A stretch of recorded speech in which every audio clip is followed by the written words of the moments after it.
Menebar dakwah, meraih surga.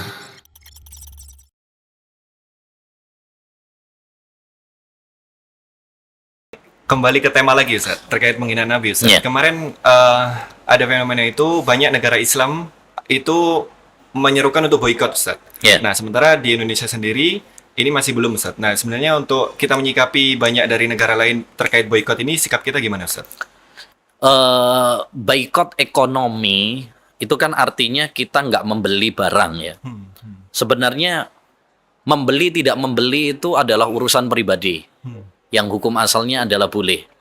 Antum membeli hukum asalnya boleh, nggak membeli juga boleh. Boleh.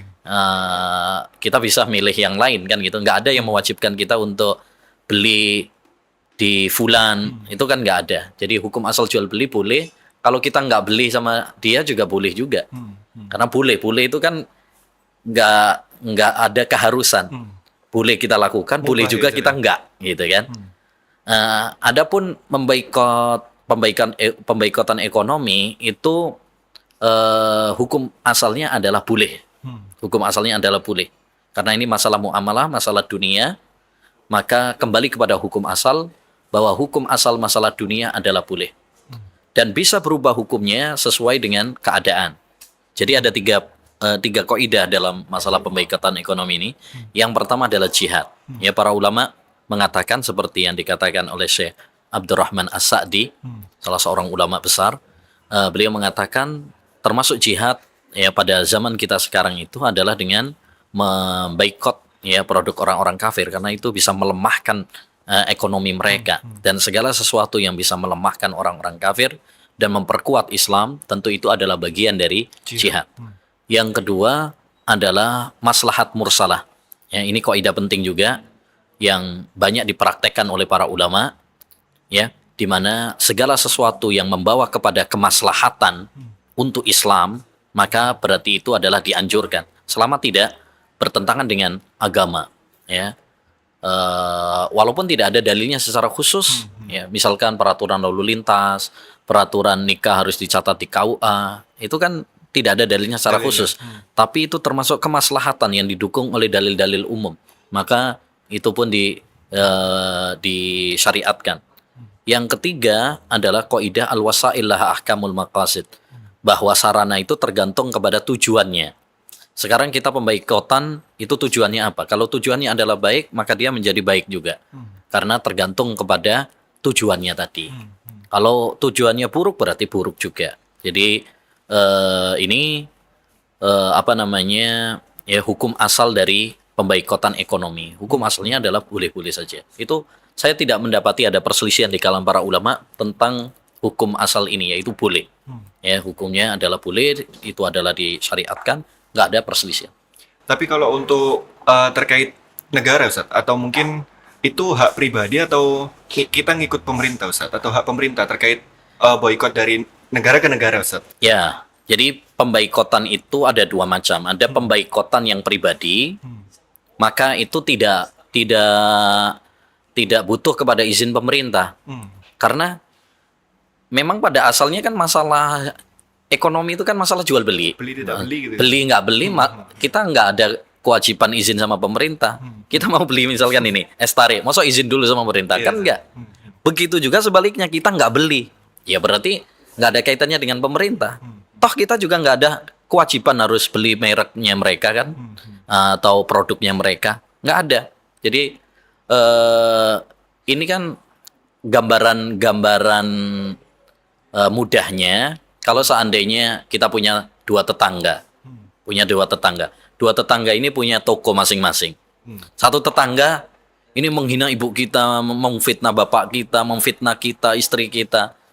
Ya, hati nurani kita pasti sebel untuk daripada beli di dia, pasti milih yang di sebelahnya. Seperti itu juga. Dan perlu diperhatikan bahwa ketika kita memboikot produk orang-orang kafir atau para ulama yang mensyariatkan atau membolehkan seperti Syekh Albani, Syekh Utsaimin, Syekh Sa'di, Syekh Luhaidan, banyak ulama, Syekh Abdul Karim Al-Khudair, ya, murid-murid Syekh Albani, bukan berarti mengharamkan ya.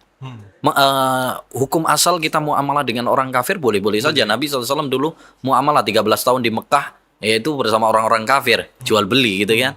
Di Madinah juga Nabi SAW hutang, ya, menggadaikan baju besinya sama orang Yahudi. Para ulama pun sepakat hukum asal jual beli dengan orang kafir itu boleh. Jadi masalah pembaikotan itu bukan mengharuskan, mengharamkan. Itu yang harus dipahami. Jadi tatkala para ulama mengatakan disyariatkan pembaikotan kepada orang-orang kafir yang menghina Nabi Shallallahu Alaihi Wasallam, itu adalah sebagai bentuk memberikan efek jera kepada mereka, bukan berarti mengharamkan. Hukum asalnya boleh-boleh saja.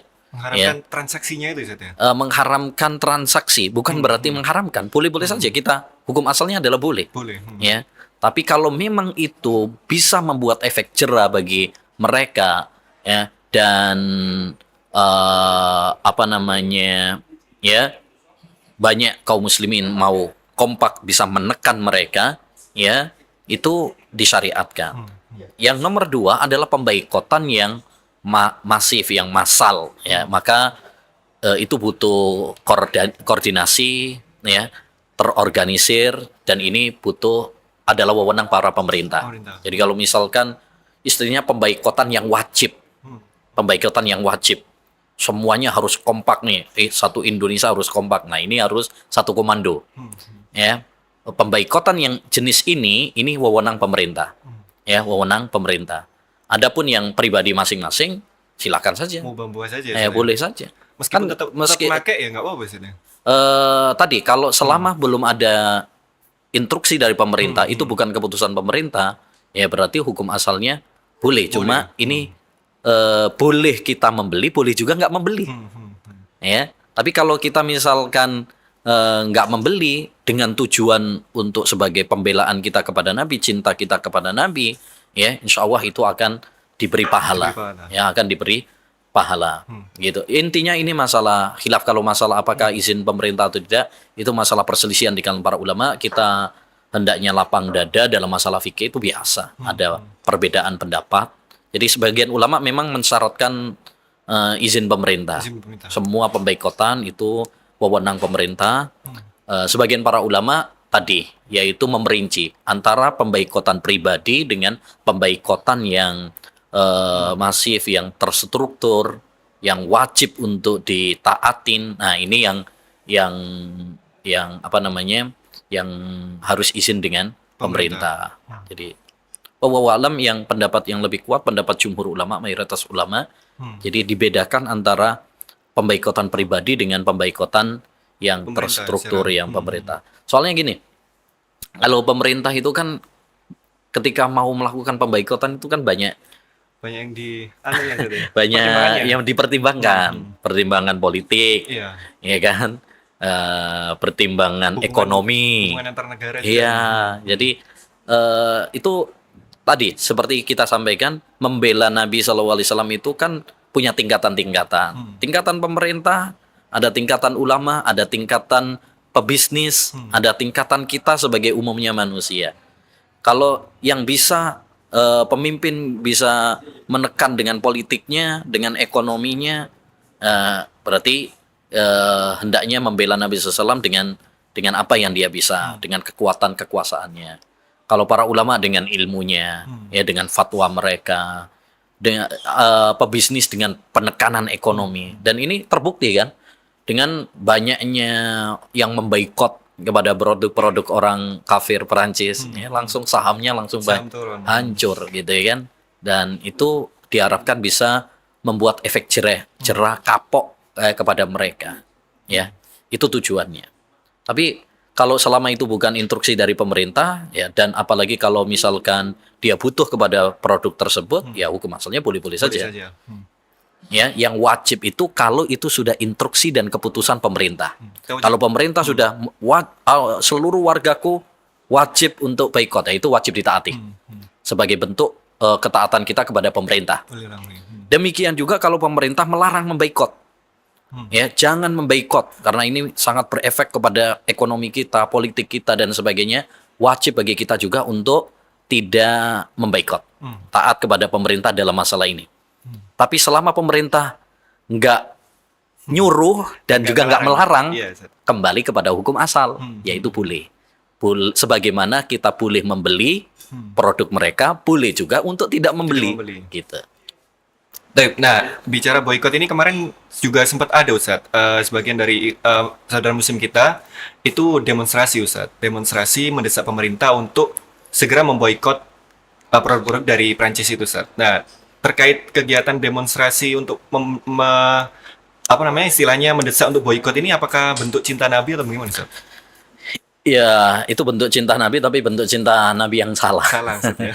Bentuk cinta Nabi bukan dengan demo, gitu ya. Betul. Makanya ada salah satu perkataan ulama, yaitu Syekh Abdurrahman bin Yahya Al-Muallimi. Dia mengatakan, kecintaan kita kepada kebenaran, ya, mengharuskan kita untuk tidak membela kebenaran kecuali dengan cara yang benar. Artinya kalau kita cinta kepada Nabi, caranya juga yang benar gitu. Caranya yang benar. Dan demonstrasi bukan cara yang diajarkan oleh Nabi, bukan cara yang diajarkan oleh para sahabat, bahkan itu bisa berefek ya, malah menimbulkan kerusakan, ya, menimbulkan kerusakan. Termasuk kesalahan juga ada yang memboikot terus dibakar. Nah, itu Ustadz. Ya, bukan seperti itu cara Dimusnahkan. cinta kepada Nabi Shallallahu Alaihi Wasallam. Itu emosional, ya, emosional. Kemudian dengan nekan kepada pemerintah, ya, pemerintah punya pertimbangan-pertimbangan seperti tadi yang kita sampaikan, itu urusannya pemerintah, bukan wewenang kita. Kita jangan istilahnya menekan kepada pemerintah apa yang kita tidak tahu. Mereka punya pertimbangan-pertimbangan tersendiri gitu kan, hubungan antar negara dan sebagainya. Tapi apa yang antum bisa, apa yang kita bisa untuk membela Nabi SAW, lakukan apa yang kita bisa. Fattaqullaha mastata'tum, bertakwalah kepada Allah SWT semampu kalian. Ya, yang kita mampu misalkan dengan aku nggak sudah apa namanya membeli produk-produk mereka sebagai wujud cinta saya kepada Nabi. Saya mendingan produk-produk dalam negeri. Kan itu anjuran pemerintah juga. Iya, Ya, cintailah produk-produk dalam negeri. Benar-benar. Ya udah. Ini makanya Ana lihat ini kesempatan yang bagus juga ini untuk meningkatkan ekonomi Indonesia malah. Ekonomi lokal, ya. Makanya pemerintah nggak melarang juga. Benar. Pemerintah nggak melarang juga karena bisa jadi orang dengan beralih kepada produk-produk dalam negeri ini malah meningkatkan perekonomian kita. Ya, malah. Nah, cuma kalau misalkan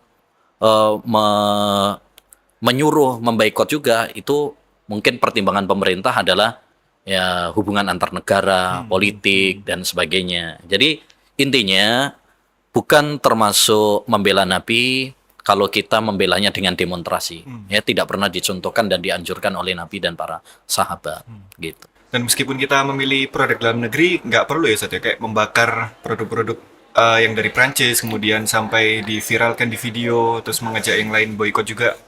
Nggak perlu seperti itu Ustadz ya? Ya, itu cara pemboikot yang salah. Kita memboikot itu artinya kita cukup dengan tidak membeli. Itu kan otomatis merugikan mereka. Merugikan. Ya udah.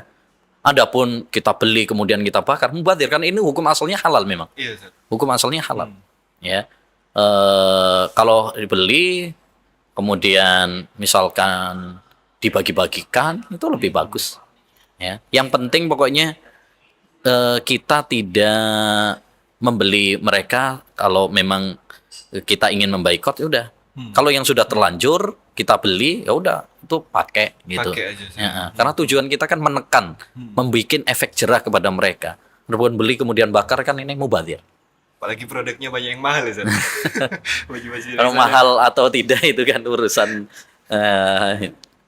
Nah, Terakhir Ustadz, nasihat secara umum Ustadz kepada kaum muslimin di isu-isu seperti ini Ustadz. Ada penghinaan Nabi, kemudian ada boikot-boikot dan seterusnya, gimana Ustadz nasihat? ya kita ambil hikmahnya. Semua peristiwa pasti ada hikmah-hikmahnya. Adanya peristiwa ini memberikan kepada kita banyak pelajaran. Pelajaran pertama, ini menunjukkan kepada kita bahwa orang-orang kafir dimanapun, ya, mereka itu adalah orang-orang yang benci kepada Islam, benci kepada Rasulullah SAW, benci kepada Al-Quran. Ya, ini menyadarkan kita, jangan sampai kita ini kemudian takjub, ya, cinta kepada orang-orang kafir, peradaban mereka. Ini kan banyak kaum muslimin sudah Offense tertipu dengan mereka. Nah, ini menyadarkan kita, walan tardha ankal yahud walan nasara hatta tattabi'a millatahum. Orang Yahudi, orang Nasrani nggak ridho kepada kalian sampai kalian ini mengikuti agama mereka. Yang kedua, pelajaran penting dari tragedi ini adalah menyadarkan kita supaya kita lebih kenal dengan Nabi, lebih cinta kepada Nabi SAW, ya. Nah, dan yang ketiga juga, dengan adanya peristiwa ini Allah mengangkat derajat Nabi Muhammad. Beliau itu dengan semakin dicela bukan berarti kemudian semakin rendah, enggak. Semakin dicinta, ya. Orang semakin mengenal Nabi Muhammad SAW, semakin membela, ya. Jangan macam-macam. Umat Islam begitu sangat cinta kepada Nabi SAW. Maka ketika Nabi SAW dicela, itu lebih menyakitkan mereka daripada mereka dilukai dan sebagainya. Jadi ini cara Allah SWT mengangkat derajat Nabi Muhammad SAW. Dan ingat, pelecehan dan penghinaan kepada Nabi itu nggak berefek untuk Nabi, nggak berefek. Ya, justru akan menghancurkan orang-orang yang mencelanya. Inna syani'aka huwal abtar. Itu sama seperti orang yang pengen nabrak gunung. Ya, yang kasihan bukan gunungnya, yang kasihan yang nabrak. Ya, seperti kata penyair, ya natihal jabalil alil yaklimahu asfik ala ra'si la tusfik alal jabali. Wahai orang yang ingin nabrak gunung, kasihanilah kepalamu, jangan kasihan sama gunungnya. Orang yang pengen menghina Nabi, orang yang menghina Nabi, kita jangan kasihan sama Nabi, kasihan yang menghina. Kalau Nabi akan diangkat, dibela oleh Allah SWT. Dan ini ujian bagi kita semuanya juga, pelajaran penting bagi kita. Sebatas mana pembelaan kita kepada Nabi, cinta kita kepada Nabi. Ada sebagian orang, ada Nabi dihina, ya, bahkan yang mengaku-ngaku cinta kepada Nabi, bahkan mengaku keturunan Nabi.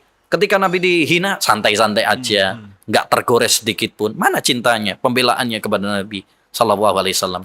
Ada juga orang yang kebablasan, sampai misalkan tadi melegalkan pembunuhan, padahal itu bukan wewenangnya. Ingat, penegakan hukum membunuh itu wewenang pemerintah, bukan individu orang. Kacau nanti kalau diserahkan kepada individu orang nanti. Sehingga ini ujian bagi kita, sebatas mana kecintaan kita kepada Nabi. Allah pasti membela. Kita mau membela Nabi atau kita nggak membela Nabi, Nabi Muhammad itu pasti akan dibela oleh Allah. Tapi ini ujian. Allah ingin tahu seberapa cinta kita kepada Nabi. Mana yang betul-betul cinta kepada Nabi, mana yang membela Nabi, ya. Dan bagaimana cara dia membela Nabi, semuanya akan nampak dengan adanya peristiwa ini. Gitu. Jadi kita ambil hikmahnya saja dengan adanya kejadian peristiwa ini. Ya, wa asa an takrahu syai'an wa huwa khairul lakum. Bisa jadi kalian membenci sesuatu padahal itu baik bagi kalian.